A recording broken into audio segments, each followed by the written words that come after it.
जय हिंद दोस्तों, आप सभी का स्वागत है आपका अपना ही YouTube channel only exam preparation गुरु में। तो चलिए दोस्तों, आप सभी को पता ही होगा कि हमारे इस YouTube प्लेटफॉर्म पे जो कि रुक्मणी का ये हम लोग का साइंस का ये हम लोग का सीरीज चल रहा था। तो साइंस का यानी हम लोग सेट नंबर 1 हम लोग कर लिए थे। आज हम लोग करेंगे जो कि सेट नंबर 2। और आप लोगों को बता देते हैं कि ये रुक्मणी का जो बुक है ये हम लोग का लेटेस्ट जो कि एग्जाम यानी रेलवे के जितने भी लेटेस्ट एग्जाम हुए हैं वे जो कि यानी 2024 का यहाँ पे जो कि जितने भी क्वेश्चन जो कि पूछे गए हैं, जैसे कि एलपी हो गया, टेक्नीशियन हो गया, जो कि जेई हो गया, ये सभी जो कि प्रीवियस एग्जाम के जो कि यहाँ पे जो कि सारा जो कि साइंस का क्वेश्चन देखने को मिलेगा। तो चलिए हम लोग बिना किसी देरी किए हुए हम लोग क्वेश्चन की ओर चलते हैं। तो चलिए हम लोग अच्छा देखिए ये जो है ये साइंस का है, ठीक है, जो कि साइंस यानी एलपी जो कि ये सीबीटी 1 का यानी सेट नंबर 2 है। और ये जो क्वेश्चन जो कि पूछा गया था आपका 25/11/2024 को ये सेकंड शिफ्ट में पूछा गया क्वेश्चन है, जो कि ये देखिए आरआरबी एलपी का है, ठीक है। तो चलिए हम लोग बिना किसी देरी किए हुए हम लोग क्वेश्चन नंबर 1 की ओर हम लोग चलते हैं।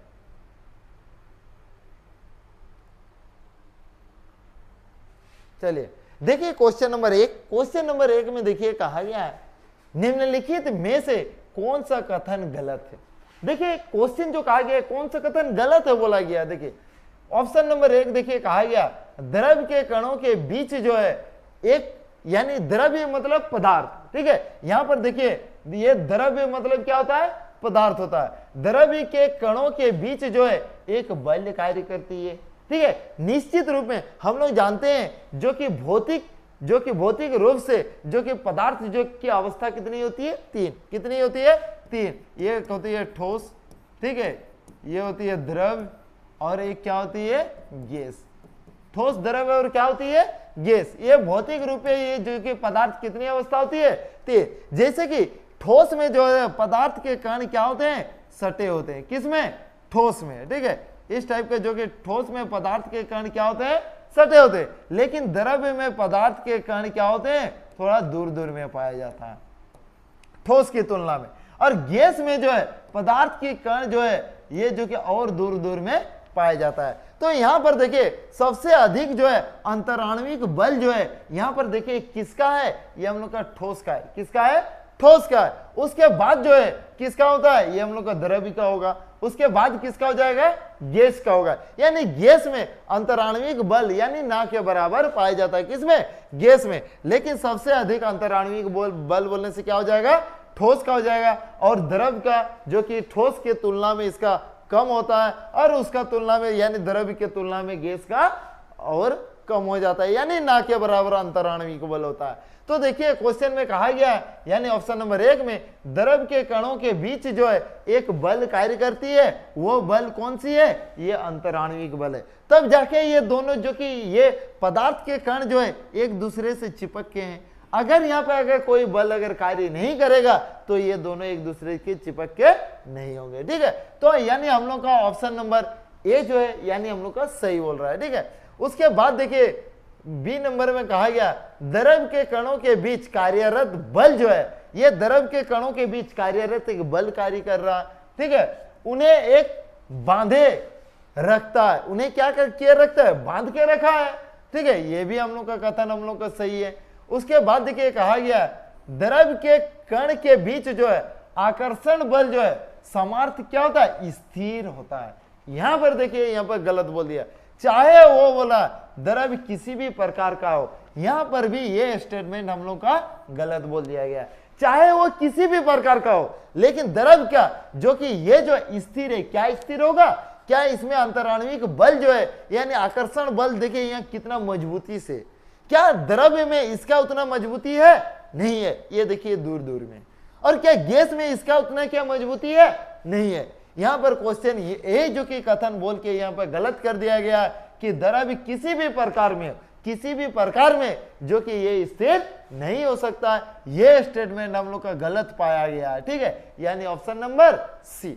उसके बाद देखिए डी नंबर में कहा गया द्रव के कण के बीच आकर्षण बल का जो कि सामर्थ्य अलग अलग द्रव में अलग अलग होता है। ये हम लोग का कथन सही है। इसमें आकर्षण बल इसमें अलग होगा, द्रव्य में हम लोग को अलग पाया जाएगा और गैस में आकर्षण बल अलग पाया जाएगा। ठीक है, तो चलिए हम लोग का ऑप्शन नंबर सी हो जाएगा, जो कि ये करेक्ट आंसर यानी गलत है पूछा गया था, यानी ऑप्शन नंबर सी। देखिए 2 नंबर क्वेश्चन, चलिए 2 नंबर क्वेश्चन में देखिए कहा गया गलत युग्मक का चयन कीजिए।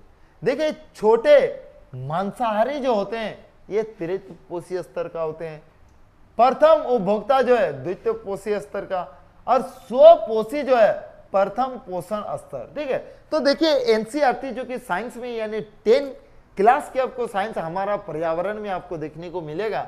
देखिए सबसे जो कि निचला जो होता है यानी उत्पादक, जैसे कि हरा पौधा, ये जो होता है जो हरा पौधा जो है इसको हम लोग कहते हैं क्या, ये हम लोग का प्रथम पोषीय स्तर। क्या इसको हम लोग क्या कहते हैं, प्रथम पोषीय स्तर। उसके बाद जो है देखिए जो प्रथम पोषीय स्तर होता है यानी उत्पादक जो होता है उसकी संख्या ज्यादा होती है, ये प्रथम उपभोक्ता के कंपैरिजन में। तो उत्पादक को हम लोग प्रथम उपभोक्ता लेते हैं। उसके बाद जो है यानी इसको हम लोग प्रथम पोषीय स्तर, ठीक है, पोषण स्तर। उसके बाद जो है प्राथमिक उपभोक्ता को हम लोग द्वितीय पोषीय स्तर, और द्वितीय उपभोक्ता को हम लोग तृतीय पोषीय स्तर, और तृतीय उपभोक्ता को हम लोग क्या लेते हैं, जो कि ये चतुर्थ पोषीय स्तर। तो देखिए यहाँ पे कहा गया आहार नाल की जो कि प्रत्येक चरण अथवा कड़ी को हम लोग क्या कहते हैं, पोषी स्तर। देखिए आहार नाल की प्रत्येक कड़ी को, ये जो प्रत्येक कड़ी को, ठीक है, जैसे कि घर जो बनता है जो कि फर्स्ट फ्लोर सेकंड फ्लोर, वो जो है इसका प्रत्येक कड़ी को, आहार नल की प्रत्येक कड़ी को हम लोग क्या कहते हैं, पोषीय स्तर। क्या कहा जाता है, पोषीय स्तर। जैसे घरों में फर्स्ट फ्लोर बोला जाता है, तो उसी प्रकार इसमें हम लोग क्या कहते हैं, प्रथम पोषीय स्तर, यानी प्रत्येक जो कि कड़ी को हम लोग क्या कहते हैं, पोषीय स्तर।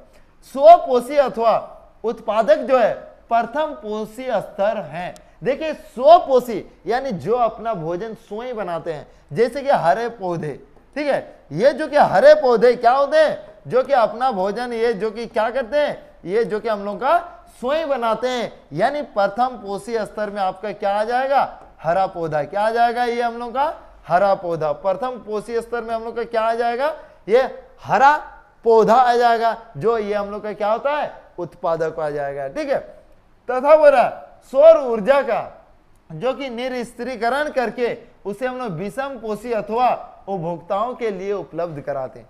शाकाहारी अथवा बोरा प्रथम उपभोक्ता द्वितीय स्तर के होते हैं। अब देखिए ये घास को जो सेवन करेगा यानी जो खाएगा वो क्या होता है, ये हम लोग का द्वितीय पोषीय स्तर। क्या होता है, द्वितीय पोषीय स्तर। ठीक है, और छोटे मांसाहारी यानी छोटे मांसाहारी को हम लोग किस में रखते हैं, तृतीय पोषीय स्तर में, और द्वितीय उपभोक्ता जो कि ये नहीं तीसरे स्तर पर, और बड़े मांसाहारी अथवा तृतीय उपभोक्ता कहां पर होते हैं, चतुर्थ पोषीय स्तर। तो देखिए यहां पे कहा गया छोटे मांसाहारी जो होते हैं ये तृतीय पोषीय स्तर में एकदम सही है।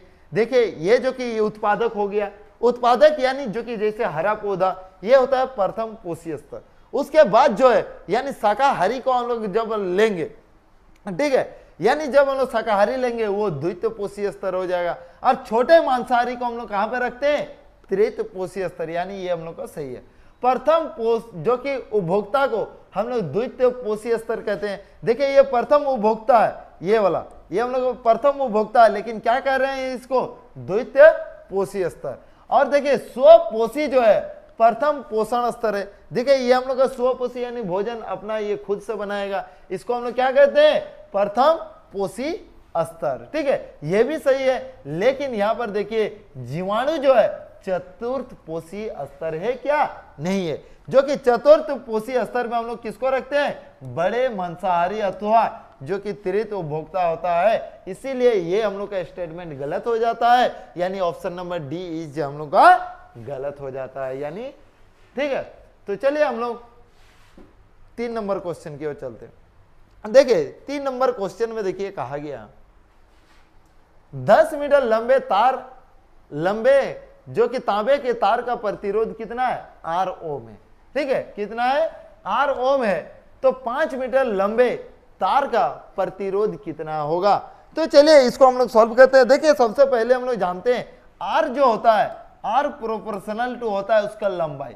अगर हम लोग का आर अगर इंक्रीज करेगा तो हम लोग का लंबाई में भी क्या हो जाएगा, वृद्धि हो जाएगा, ठीक है। और जानते हैं कि आर जो होता है उसका एरिया का क्या होता है, व्युत्क्रमानुपाती होता है। क्या होता है, व्युत्क्रमानुपाती होता है। अब जब ये दोनों से अगर लेकर अगर हम लोग सॉल्व करते हैं तो आर इक्वल टू यानी आर प्रोपोर्शनल टू क्या हो जाएगा, एल बाई ए। क्या हो जाएगा, एल बाई ए। अब हम लोग ये जो कि प्रोपोर्शनल को इसको हम लोग रिमूव करेंगे तो हम लोग का आर जो इक्वल टू क्या आ जाएगा, ये रो एल बाई क्या आ जाएगा, ए। यही होता है हम लोग का प्रतिरोध। क्या होता है, प्रतिरोध होता है, ठीक है।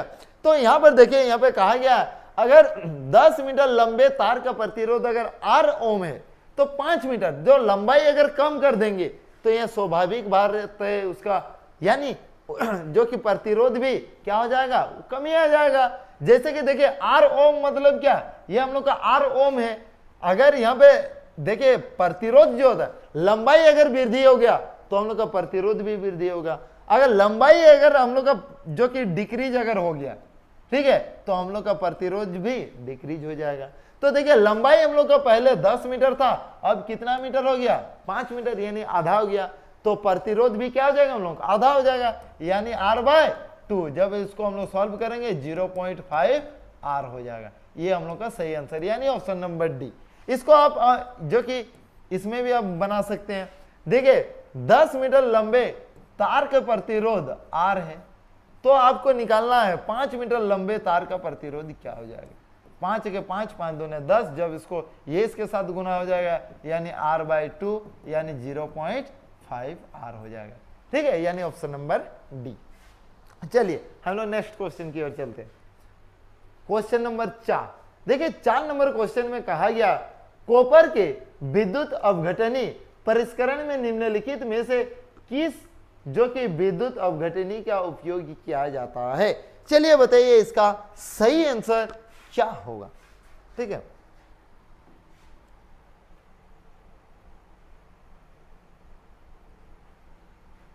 चलिए बताइए इसका सही आंसर। देखिए आपको एनसीईआरटी में जो कि साफ साफ देखने को मिलेगा, जब हम लोग एक बीकर लेते हैं, ठीक है, क्या लेते हैं, बीकर लेते हैं, इसमें हम लोग क्या करते हैं, इसमें जो कि कॉपर सल्फेट, ठीक है, यानी कॉपर सल्फेट यानी CuSO4, ठीक है, CuSO4 और प्लस हम लोग क्या मिलाएंगे, जल। क्या मिलाएंगे, जल, यानी क्या हो जाएगा, H2O का विलयन रहेगा और 2 इसमें हम लोग क्या लगा देंगे, 2 ये हम लोग का जो कि इलेक्ट्रोड लगा देंगे, एक प्लस वाला होगा, एक हम लोग का नेगेटिव वाला होगा। अब दोनों टर्मिनल को हम लोग बैटरी से हम लोग क्या कर देते हैं, कनेक्ट कर देते हैं, ठीक है। अब इसमें देखिए क्या होता है, देखिए विद्युत अपघटनी, यानी सबसे पहले देखिए यहाँ आपको समझ जाना है। देखिए कॉपर के विद्युत अपघटनी कराएंगे तो हम लोग को क्या मिलेगा, कॉपर तो होना ही चाहिए, तब ना उसका विद्युत अपघटनी कराएंगे। जैसे कि मान के चलिए, जैसे जो कि खान सर का कल रिसेप्शन जो कि पार्टी हुआ, अगर जब खान सर अगर नहीं रहेंगे तो क्या शादी होगा, नहीं, तो खान सर का शादी हुआ यानी खान सर थे तब जाके शादी हुआ। तो उसी प्रकार देखिए यहाँ पे कॉपर जो कि विद्युत अपघटनी यहाँ पे यानी वहां पर क्या रहेगा, कॉपर रहेगा। तो कॉपर आपका कौन सा जो कि यहाँ पे कॉपर ऑक्साइड है, यानी ऑप्शन नंबर ए हो जाएगा। तो इसको चलिए इसको थोड़ा आप लोगों को समझा देते हैं। तो देखिए हम लोग क्या कहते हैं, धातु जो होता है, जैसे धातु हम लोग का यानी कहीं से भी इसको हम लोग जो कि खोद के यानी कहीं से भी इसको हम लोग प्राप्त किए, प्राप्त करने के बाद क्या होता है, ये हम लोग का शुद्ध धातु नहीं होता है, उसमें कई तरह के अशुद्धियां पदार्थ पाया जाता है, जिसे हम लोग क्या कहते हैं, गेंग कहा जाता है। क्या कहा जाता है, गेंग कहा जाता है। तो चलिए इसको हम लोग जैसे कि अगर हम लोग कॉपर को देखिए विद्युत अपघटनी परिष्करण में अगर हम लोग कॉपर हो गया, जिंक हो गया, टीन, निकेल, सिल्वर और गोल्ड आदि जैसे अनेक धातुओं का अगर विद्युत अपघटन द्वारा इसको हम लोग परिष्करण करेंगे, इसको हम लोग करंट फ्लो करवा के इसको हम लोग को कॉपर को अलग करेंगे, ऐसे गंदगी पदार्थ को अलग कर देंगे, ठीक है। तो किया जाता है इस प्रक्रम में अशुद्ध पदार्थ जो है कहां पर जो कि निर्मित होंगे, अशुद्ध पदार्थ जो होगा ये कहां पर बनेंगे, एनोड में। कहां पर बनेंगे, एनोड में। अशुद्ध पदार्थ कहां पर बनेंगे, एनोड में बनेंगे और शुद्ध पदार्थ कहां पे होंगे? कैथोड में। कहां पर? कैथोड में। ठीक है, तो पतली परत जो कि शुद्ध धातु की पतली परत को कैथोड बनाया जाता है। धातु के लवण विलयन का उपयोग विद्युत अपघटन के रूप में किया जाता है। इतना के अनुसार बोलना, विद्युत अपघटन जब विद्युत धारा प्रवाहित किया जाता है तो एनोड पर स्थित अशुद्ध धातु जो है विद्युत अपघटन में घुली होती है। इतनी ही मात्रा में शुद्ध धातु जो है विद्युत अपघटन के कैथोड पर निक्षेपित हो जाती है। देखिए विलय अशुद्धियां यानी विलयन में चली जाती है। अगर मान के चलिए जो अशुद्धि, ठीक है, यानी विलय अशुद्धि यानी जो घुलेगा, और जो घुलेगा जो अशुद्धि रहेगा वो कहां में चली जाती है? विलयन। कहां पर चली जाती है? विलयन। अगर मान के चलिए, ठीक है, अगर मान के चलिए जो कि आपका जो कि अविलय है यानी वो घुलेगा नहीं लेकिन फिर भी क्या है? अशुद्ध है। क्या है? अशुद्ध है। तो ये जो कि ये गंदगी जो कि ये नीचे में बैठ जाता है और इसी को कहा जाता है, क्या कहा जाता है? एनोड। क्या कहा जाता है? एनोड। एनोड पंख। क्या कहा जाता है? एनोड पंख कहा जाता है। ठीक है, तो इस प्रकार का जो है कॉपर सल्फेट का इसका निष्करण यानी जो कि अपघटन द्वारा इसका परिष्करण किया जाता है। यानी हम लोग का ऑप्शन नंबर ए जो है ये हम लोग का सही आंसर हो जाएगा। चलिए हम लोग अगला क्वेश्चन की ओर चलते हैं। देखिए निम्नलिखित में से कौन सा विकल्प जो है जो थॉमसन के परमाणु मॉडल पर पाए जाने वाले अपरमाणु कणों को दर्शाता है? चलिए बताइए। देखिए परमाणु मॉडल जो दिया था, अनेक जो कि कई वैज्ञानिकों ने अपना अपना मॉडल जो कि प्रस्तुत किया था। तो इसमें से एक वैज्ञानिक था जो कि जे थॉमसन। जे थॉमसन ने कहा जो है इसमें जो इलेक्ट्रॉन जो होगा, ठीक है, वो सिर्फ इलेक्ट्रॉन के बारे में बताया था। कौन? J Thomson. किसके बारे में बताया था? इलेक्ट्रॉन के बारे में बताया था। और वो कहा था इलेक्ट्रॉन जो होगा ये जो है यानी एक जो कि क्रिसमस केक के जैसे होगा, और क्रिसमस केक के जैसे होगा, और उसमें जो कि इलेक्ट्रॉन इसमें क्या होंगे? धसे होंगे। क्या होंगे? धसे होंगे। ठीक है, ये जो कि स्टेटमेंट दिया था किसने? जो कि जे थॉमसन ने। और जो कि एक जो कि उदाहरण देके बताया था कि और जो कि आप और एक एग्जांपल लेके भी इसका जो कि यानी इसका जो कि इलेक्ट्रॉन किस तरह व्यवस्थित है इसको आप समझ सकते हैं। और एक दिया गया था कि ये जो है तरबूज है, तरबूज का लाल भाग जो होगा, ठीक है, ये जो तरबूज का लाल भाग जो होगा ये उसका क्या होगा? धनायन होगा, और उसमें जो उसका बीज जो है यानी काला काला जो बीज मिलेगा वही हम लोग का क्या है? इलेक्ट्रॉन उसमें धसे होते हैं। अब बोला कि आप तरबूज का भी आप एग्जाम्पल ले सकते हैं। ये जो कि जे थॉमसन ने इलेक्ट्रॉन के बारे में बताया। हालांकि उसके बाद जो कि और वैज्ञानिक आते हैं और जो कि प्रोटॉन और न्यूट्रॉन जैसे अपरमाणु का भी खोज करते हैं, लेकिन यहाँ पे क्वेश्चन में कहा गया जे थॉमसन के परमाणु मॉडल में पाए जाने वाले अपरमाणु कण किसको दर्शाया है? केवल ये इलेक्ट्रॉन को। क्या हो जाएगा? केवल ये इलेक्ट्रॉन को। चलिए अगला क्वेश्चन की ओर, क्वेश्चन नंबर 6।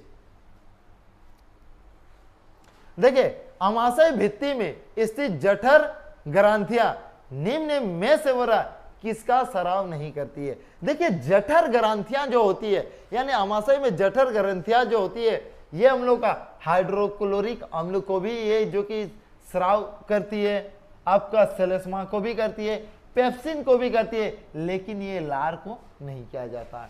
किसको नहीं किया जाता है? लार को नहीं किया जाता है। अच्छा, लार में जो कि एक यानी लार में पाए जाने वाला एंजाइम क्या होता है बोलने से? टाइलिन। क्या हो जाएगा? टाइलिन। ठीक है, टाइलिन। लार में एंजाइम कौन सा एंजाइम पाया जाता है? टाइलिन पाया जाता है, जो कि लाला ग्रंथि। क्या हो जाएगा? लाला ग्रंथि। चलिए अगला क्वेश्चन की ओर चलते हैं। देखिए निम्नलिखित में से हो रहा है कौन सा एक समांगी मिश्रण है? देखिए समांगी मिश्रण बोलने का मतलब क्या है कि वो जो कि दोनों क्या देगा? मिल, जो कि अब जैसे क्या होता है दो परिवार अगर मान के चलिए जो कि घुल मिल अगर जाता है, जो कि वहां पे किसी को भी पता नहीं चलेगा ये कभी ये दुश्मनी थे या फिर ये अलग अलग थे, वो किसी को नहीं पता चलेगा। मान के चलिए ये हम लोग का क्लास है और क्लास में क्या होता है, एक न्यू जो कि बच्चा एडमिशन ले लेता है, तो क्या होगा, वो तुरंत क्या करेगा, वो सभी के साथ वो घुल मिल जाएगा, तो उसे हम लोग क्या कहेंगे। और क्या होगा कि अगर हम आते हैं, अगर हम क्लास लेने के लिए आए तो वहां पर हम पहचानने अगर हम नहीं सक रहे हैं, कि हमको लगेगा नहीं ये जो कि बहुत दिनों से जो कि ये क्लास में जो कि एडमिशन लिया हुआ है और सबके साथ घुल मिल के रहेगा, तो इससे हम लोग कहते हैं समांगी मिश्रण। क्या कहा जाता है, समांगी मिश्रण। लेकिन कोई कोई स्टूडेंट होता है, देखिएगा कि वो अलग ही रहने खोजेगा, ठीक है, उससे देखने से ही पता चल जाता है कि ये जो है ये अलग रहना चाहता है और ये जो कि न्यू स्टूडेंट होगा, वो जो कि वैसे मिश्रण को हम लोग क्या कहते हैं, विषमांगी कहा जाता है, ठीक है। तो समांगी मिश्रण में हम लोग को देखना है, समांगी मिश्रण मान के चलिए एक गिलास लेते हैं, एक गिलास में हम लोग का ये जो कि पानी है और इसमें जो कि चीनी अगर घोल देते हैं, क्या चीनी जो घोलेंगे क्या यहाँ पर जो कि ज्यादा मीठा लगेगा, यहाँ के क्या कम मीठा लगेगा, नहीं, सब जगह हम लोग का क्या समान जो कि ये जो कि मिठास हम लोग को मिलेगा। तो यहाँ पर पूछा गया जो कि समांगी मिश्रण का उदाहरण नहीं है। क्या देखिए, अगर हम लोग जल में कॉपर सल्फेट, ये हम लोग का मान के चलिए ये हम लोग का बीकर है, ठीक है, यहाँ हम लोग का पानी है, और हम लोग क्या करेंगे, अब जब हम लोग जो कि कॉपर सल्फेट को यहाँ पर हम लोग मान के चलते हैं, यहाँ पे घोल देते हैं, यानी CuSO4, क्या किसको घोल देंगे, CuSO4 को जब हम लोग घोल देंगे तो ये पूरा तरह से पूरा पानी में वो क्या हो जाएगा, फैल जाएगा, ठीक है। ये हम लोग का समांगी मिश्रण के एग्जाम्पल है। देखिए जल में घुली हुई चीनी, अगर जल में अगर चीनी को घोलेंगे ये भी हम लोग का समांगी मिश्रण है। अच्छा जल में तेल, क्या जल में अगर तेल को हम लोग डालेंगे क्या पूरा तरह से वो घुल जाएगा, नहीं, वो कभी नहीं घुलेगा, ठीक है। यानी हम लोग का ऑप्शन नंबर डी जो है ये एक हम लोग का जो कि समांगी मिश्रण नहीं, सॉरी सी जो है हम लोग का ये समांगी मिश्रण नहीं है, जल और तेल समांगी मिश्रण नहीं है। जल में घुला हुआ लवण वो भी हम लोग का समांगी मिश्रण हो जाएगा, यानी हम लोग का ऑप्शन नंबर सी जो है हम लोग का ये करेक्ट आंसर हो जाएगा, ठीक है। चलिए अगला क्वेश्चन की ओर देखिए। 8 नंबर क्वेश्चन में कहा गया निम्नलिखित में से जो कि पर्यावरण कारक जो है कुछ सरीसृप के लिंग निर्धारण के लिए महत्वपूर्ण भूमिका निभाती है। चलिए बताइए कि लिंग निर्धारण के लिए कौन महत्वपूर्ण भूमिका निभाती है। देखिए लिंग निर्धारण के लिए जो है तापमान जो है, ये टेम्परेचर जो है ये महत्वपूर्ण भूमिका निभाती है। आप देखे होंगे, ठीक है, एग को लेते हैं, एग को, ठीक है, ये मान के चलिए ये हम लोग का एग है, यानी अंडा है। क्या अंडा को अगर हम लोग ऐसे अगर उसका बिना टेम्परेचर, जैसे कि मुर्गी उसके ऊपर में बैठती है, तो क्या किया जाता है, उसको उस हिसाब से उसको टेम्परेचर दिया जाता है, तब जाके इसमें से चूजा निकल के आता है। क्या अंडा को कभी देखें कि अगर मान के चलिए अंडा को हम लोग ऐसे खाली स्थान पर अगर रख देते हैं तो ये अपने आप चूजा निकल जाएगा, वो कभी नहीं होगा, ठीक है। वो जो कि वो विशेष जो कि यानी टेम्परेचर को वो मेंटेन करके रखा जाता है, तब जाके जो कि मुर्गी से जो कि जो अंडा जो होता है इसके ऊपर में मुर्गी बैठती है, उसके बाद जो इसका टेम्परेचर को मेंटेन किया जाता है, उसके बाद यहाँ से चूजा यानी पैदा होता है, ठीक है। तो उसी प्रकार जो है एक होता है जैसे अब घोंगा, ठीक है, जो कि घोंगा में भी इस प्रकार का इसमें देखने को मिलता है, यानी टेम्परेचर जो होगा ये हम लोग का जो कि ये मेंटेन करना ये जरूरी है, यानी हम लोग का ऑप्शन नंबर ए जो होगा ये हम लोग का सही आंसर। चलिए अगला क्वेश्चन देखिए, गलत कथन का चयन कीजिए। चलिए बताइए गलत कथन का आपको चयन करना। देखिए नर युग्मक और मादा युग्मक का संलयन निषेचन कहलाता है। एकदम सही बात है, नर युग्मक और मादा युग्मक के संलयन को हम लोग क्या कहते हैं, निषेचन कहा जाता है। देखिए नर जनन कोशिकाएं परागकण द्वारा निर्मित होते हैं, यह भी हम लोग का सही है। जैसे कि हम लोग पुष्प के बारे में आपको वीडियो डाल दिए हैं, अगर आप वीडियो नहीं देखे हैं तो पुष्प का जो कि पुष्प जनन कैसे करते हैं उसका वीडियो आप देख सकते हैं। देखिए क्वेश्चन में कहा गया नर जनन कोशिकाएं, यहां पर जैसे कि ये जो होता है, ठीक है, ये हम लोग का यहाँ पर क्या पाया जाएगा, यहाँ पे वर्तिकाग्र पाया जाएगा। ये जो कि नर जनन कोशिका है, ये नर जनन कोशिका में जो कि पीला पीला क्या पाया जाता है, परागकण। क्या पाया जाता है, परागकण जो पाया जाता है वो कहां पर चला जाता है, वर्तिकाग्र। कहां पर चला जाता है, वर्तिकाग्र। तो यहाँ पर देखिए नर जनन कोशिकाएं पराग कण द्वारा निर्मित होते हैं। यहाँ पर पराग कण होता है, ये भी हम लोग का सही है, ये भी हम लोग का सही है। उसके बाद देखिए मादा युग्मक जो है वर्तिकाग्र में स्थित होते हैं। देखिए वर्तिकाग्र जो है ये वाला भाग है हम लोग का, और यहाँ पर जो है एक उभरा हुआ भाग जो हम लोग को देखने को मिलेगा, ऐसे उभरा हुआ भाग जो देखने मिलेगा, ये यहाँ पर हम लोग का क्या होता है, बीजांड। क्या पाया जाता है हम लोग का, बीजांड पाया जाता है। ठीक है, तो मादा युग्मक जो है वर्तिकाग्र में क्या है, ये जो कि मादा युग्मक क्या यहाँ पर है, नहीं है, ये हम लोग का गलत हो गया। ठीक है, निषेचन से हमें युग्मनज जो कि प्राप्त होती है, ये भी हम लोग का सही है। यानी ऑप्शन नंबर सी जो है ये हम लोग का गलत आंसर हो जाएगा। यानी ऑप्शन नंबर सी जो है इस जो कि इसके लिए जो कि यानी 9 नंबर क्वेश्चन के लिए इसका सही आंसर। चलिए अगला क्वेश्चन 10 नंबर क्वेश्चन देखिए, जब किसी वस्तु को अवतल दर्पण के सामने 20 सेंटीमीटर की दूरी पर रखा जाता है तो दर्पण की वक्रता केंद्र पर वास्तविक प्रतिबिंब बनता है, तो दर्पण का आवर्धन इसका ज्ञात करना। तो देखिए क्वेश्चन में कहा गया है जब वस्तु को हम लोग कहां पर रख रहे हैं, अवतल दर्पण। कहां पर रखा जाता है, अवतल दर्पण में इसको रखा जाता है। ये हम लोग का जो कि ध्रुव है। ठीक है, उसके बाद ये हम लोग का एफ है, ये हम लोग का सी है। तो देखिए बोला गया अवतल दर्पण के 20 सेंटीमीटर की दूरी के सामने पे रखा जाता है, तो वह दर्पण की वक्रता केंद्र पर प्रतिबिंब बनेगा। देखिए हम लोग का प्रतिबिंब कहां पर बनता है, यहां पर बनता है। प्रतिबिंब हमेशा अवतल दर्पण में क्या बनेगा, उल्टा बनेगा। क्या बनेगा, उल्टा बनेगा, वास्तविक बनेगा। तो कहीं ना कहीं सी पर जो होता है इसका हम लोग जो कि इसका प्रत्येक इसका रूल को हम लोग पढ़ लिए, यानी कल का वीडियो में भी, यानी आपका जो कि सेट 1 में भी जो कि दर्पण वाला क्वेश्चन आपको बता दिया गया।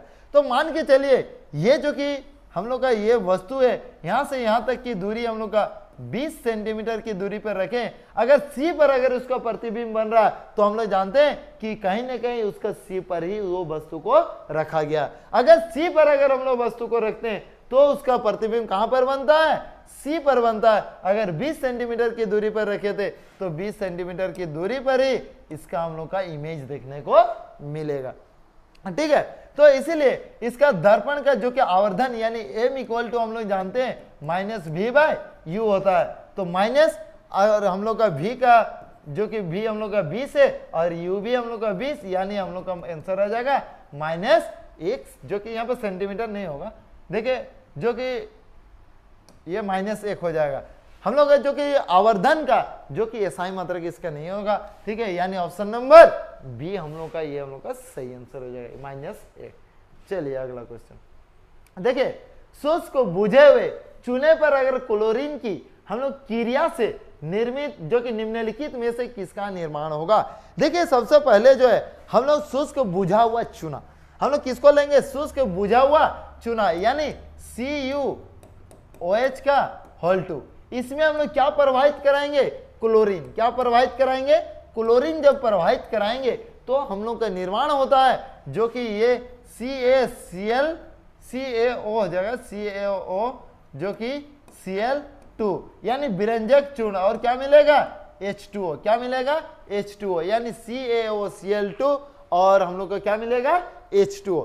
देखिए जो कि यहां पर देखिए Ca का जो कि ये कैल्शियम हाइड्रोक्साइड है, और यहाँ पे क्लोरीन के जब हम लोग अभिक्रिया कराते हैं तो यानी हम लोग का विरंजक चूर्ण यानी CaOCl2 और हम लोग का H2O प्राप्त होती है। तो देखिए विरंजक चूर्ण का जो कि प्रयोग जो है हम लोग वस्त्र उद्योग में यानी सूती एवं लिनन के विरंजक के लिए, कागज फैक्ट्री में इसका लकड़ी का जो कि मज्जा बनाने के लिए भी किया जाता है। किसका, विरंजक चूर्ण का। कई रासायनिक उद्योगों में भी इसका उपापचय के रूप में भी किया जाता है। पीने वाले जल में जल को जीवाणु से मुक्त करने के लिए भी हम लोग किसका उपयोग करते हैं, विरंजक चूर्ण का उपयोग करते हैं। यानी हम लोग को यहाँ पे क्या मिलेगा, विरंजक चूर्ण हम लोग को प्राप्त हो रहा है। ये हम लोग का क्या है, विरंजक चूर्ण है। यानी ऑप्शन नंबर बी जो है ये हम लोग का सही आंसर हो जाएगा। चलिए अगला क्वेश्चन की ओर देखिए 12 नंबर क्वेश्चन, निम्नलिखित में से कौन सी उपकरण जो है चुंबकीय क्षेत्र में विद्युत धारावाही चालक की गति का उपयोग नहीं करता है। चलिए बताइए, विद्युत धारावाही चालक के गति का उपयोग नहीं करता है, कौन नहीं करता है। आपका ऑप्शन है विद्युत पंखा, विद्युत मोटर, विद्युत हीटर, विद्युत जनित्र। देखिए विद्युत पंखा में जो कि ये जो है विद्युत धारावाही का चालक का गति किया जाता है, विद्युत मोटर में भी किया जाता है, विद्युत जनित्र में भी किया जाता है, लेकिन विद्युत हीटर जो है ये हम लोग का यानी कल जो है यानी सेट नंबर 1 में भी इस टाइप का जो कि क्वेश्चन आपको देखने को मिला था। यानी विद्युत हीटर जो होता है ये एक उसमें ऊर्जा प्रदान करता है, यानी H इक्वल टू क्या हो जाएगा VIT, क्या हो जाता है VIT, ठीक है। यानी जब H में अगर V इक्वल टू अगर हम लोग IR अगर पुट कर देते हैं तो यानी I square H equal to I square RT हो जाएगा, ठीक है। ये हम लोग का जो कि उसमें ऊर्जा हो जाएगा, यानी हम लोग का ऑप्शन नंबर सी जो होगा इसका जो कि करेक्ट आंसर हो जाएगा। चलिए 13 नंबर क्वेश्चन क्या हो। देखिए जब हम बस में सफर कर रहे होते हैं तो अचानक बस रुकने पर हम आगे की ओर बढ़ने लगते हैं, ऐसा क्यों होता है? चलिए बताइए कि ऐसा किस कारण से होता है। जब अगर हम लोग बस में अगर जाते रहते हैं, बस अगर अचानक अगर रुक जाती है तो हम लोग आगे की ओर हम लोग झुक जाते हैं, ऐसे क्यों होता है? देखिए ऐसे जो कि इसलिए होता है, कभी आप देखें कि ये जो है मान के चलिए ये हम लोग का गाड़ी है, ठीक है, ये हम लोग का क्या क्या है गाड़ी है, और ऊपर में हम लोग का यहाँ पर क्या है जो कि ये हम लोग का सामान जो कि है, इसको हम लोग क्या करते हैं, इसको हम लोग बांध के रखते हैं। किसको रखते हैं? इसको हम लोग बांध के। जैसे कि मान के चलिए ये गाड़ी अगर चल रही है, ठीक है, अचानक अगर रुक जाती है तो ये सामान जो कि क्या होगा, ये आगे की ओर ये गिरने लगेगा, इसीलिए इसको हम लोग बांध के रखा जाता है। अगर मान के चलिए अगर बस अगर मान के चलिए ये स्थिर है और इसको सामान को अगर हम लोग जो कि रखे हुए, अचानक अगर बस अगर छूट जाती है तो हम लोग किधर हम लोग मुड़ जाते हैं, पीछे की ओर, और ये सामान जो कि किधर गिरने लगेगा, पीछे की ओर, ठीक है। तो ऐसा इसलिए होता है क्योंकि जो कि हमारे शरीर के जो कि किस कारण से होगा, जड़त्व के कारण से हम क्या होते हैं, यानी जड़त्व का मतलब होता है, जड़त्व यानी कहा जाता है अगर कोई वस्तु स्थिर है तो वो स्थिर में ही रहना चाहता है, कोई वस्तु अगर गति है तो यानी गति में ही रहना चाहता है। यानी न्यूटन का प्रथम लॉ, ठीक है, न्यूटन का प्रथम लॉ को हम लोग जड़त्व का नियम भी कहते हैं। क्या कहते हैं? जड़त्व का नियम भी कहते हैं, ठीक है। तो यहाँ पर देखिए न्यूटन के गति का तृतीय नियम में क्या कहता है कि यानी क्रिया के प्रतिक्रिया बल मिलता है, ठीक है, क्रिया के प्रतिक्रिया। मान के चलिए ना,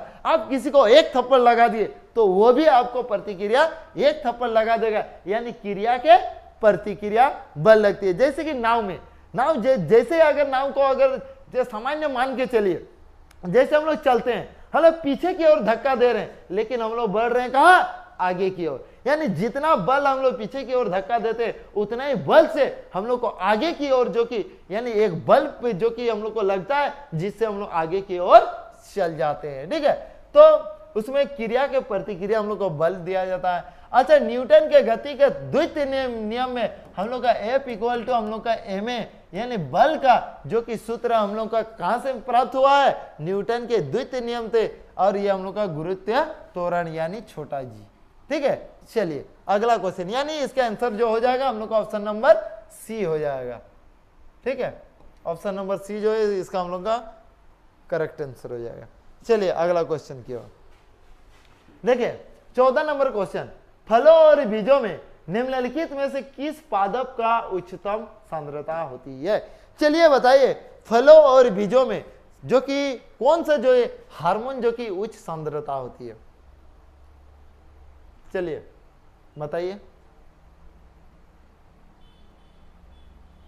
देखिए ये जो कि ऑक्सीजन जो होती है, ये जो है पौधों को यानी जड़ एवं परोर में पाया जाता है, ठीक है।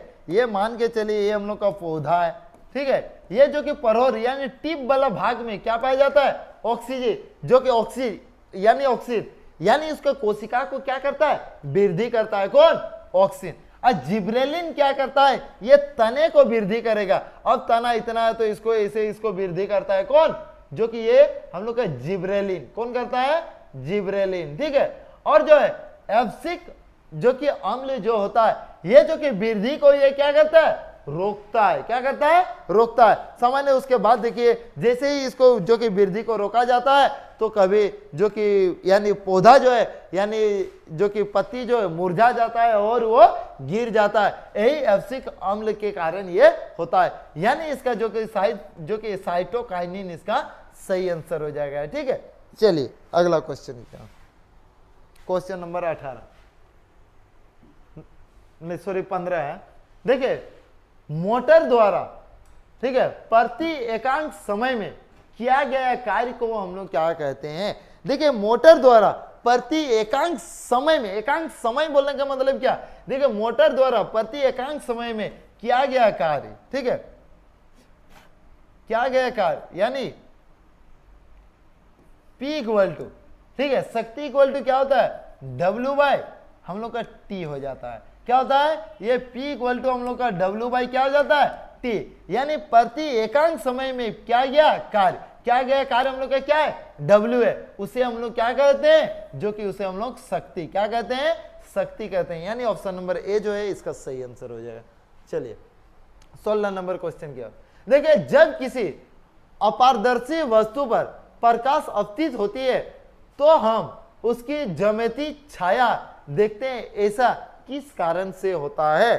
ठीक है, ऐसा जो है प्रकाश का एक सीधी रेखा में यात्रा के कारण होता है। चलिए अगला क्वेश्चन क्या, देखिए पृथ्वी के गुरुत्वाकर्षण बल जो है के प्रभाव में किसी विशाल वस्तु के मुक्त पतन पर क्या होता है? चलिए बताइए इसका मुक्त पतन पर क्या होता है? देखिए वस्तु का द्रव्यमान बढ़ता है, ठीक है, उसके बाद देखिए विशाल वेग का बढ़ता है, विशाल वस्तु का वेग घटेगा, वस्तु का द्रव्यमान घटता है। चलिए बताइए कि देखिए पृथ्वी की गुरुत्व आकर्षण बल के प्रभाव में किसी वस्तु के मुक्त पतन में जो कि वस्तु का भार जो कि क्या होगा? चलिए बताइए जो कि वस्तु का जो कि भार जो होगा, ठीक है, इसका क्या हो जाता है? तो वस्तु का भार क्या हो जाता है? ये घट जाएगा। क्या हो जाएगा? घट जाएगा। यानी ऑप्शन नंबर डी जो है इसका सही आंसर हो जाएगा। देखिए अभिक्रिया को आपको संतुलित करने के लिए बोल रहा है। चलिए अब कमेंट करके बताइएगा जो कि इसको जो कि यानी संतुलित अभिक्रिया ये कौन सा हो जाएगा। चलिए देखिए निम्नलिखित में से बोला एल्कीन का सामान्य सूत्र क्या होगा? देखिए एल्कीन जो होता है यानी क्या, सबसे पहले आपको बता देते हैं जो कि एल्काइन जो होगा सब CnH2n + 2 ये क्या हो जाता है? ये हम लोग का एल्केन, ठीक है। एल्कीन जो होगा CnH2n क्या हो जाएगा? CnH2n ये हो जाएगा हम लोग का एल्कीन हो जाएगा। और एल्काइन जो होगा CnH2n-2 ये हो गया एल्कीन और ये क्या हो जाएगा? एल्काइन हो जाएगा। तो यहाँ पे देखिए क्वेश्चन में कहा गया है एल्कीन का सामान्य सूत्र क्या है? यानी एल्कीन का सामान्य सूत्र जो है यानी CnH2n हो जाएगा, यानी ऑप्शन नंबर ए हो जाएगा। तो चलिए जो कि आज का यानी ये सेट नंबर 2 का जो कि ये हम लोग का लास्ट क्वेश्चन था। तो चलिए अगर वीडियो आप लोगों को पसंद आ रहा है तो प्लीज चैनल को सब्सक्राइब करें एवं वीडियो को लाइक करें। तो चलिए हम लोग मिलते हैं यानी सेट नंबर 3 के साथ हम लोग मिलेंगे। तो चलिए